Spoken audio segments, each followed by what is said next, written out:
So I just watched Joe Biden's address from the Oval Office, and it was obvious he was reading a prepared speech. That's fine. But he was talking about how it was his time to step aside. He understood that he recognized that what he had to do was unify his party around, the next generation, basically, and that being president was one of the greatest things he's ever done. He also talked about continuing the fight to do what he can going forward in his remaining 6 months roughly of office. Talked about trying to help lower everyday prices for people. He wants to do what he can to end the hostilities in Ukraine and Israel, to free all the hostages in Israel, and everything like that. He talked about some of his accomplishments, like the fact that we have not had a new war start under him, and that he has ended all wars that we were part of. We are not under, we are not in a war situation anywhere. Our troops are not in a combat situation anywhere.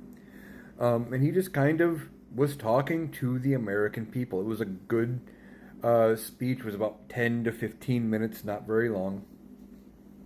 But it seemed very well put together. Now, I was watching some of the comments in the live stream of the video that I was seeing.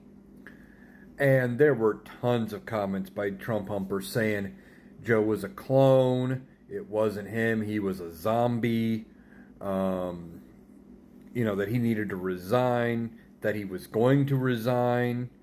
Some people thought he was going to resign in that speech, which he did not do.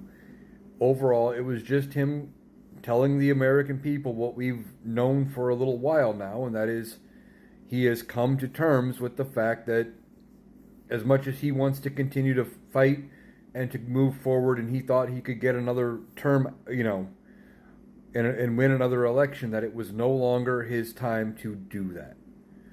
So overall, it was a great speech, if you ask me. He said what he needed to say. And to Joe Biden, thank you, Joe. You were a great president. I think you are going to go down as one of the best presidents we've had, probably one of the best in my lifetime. Definitely one of the best single-term presidents probably ever. And you put us on a path to getting the things done that we need to get done and that will get done when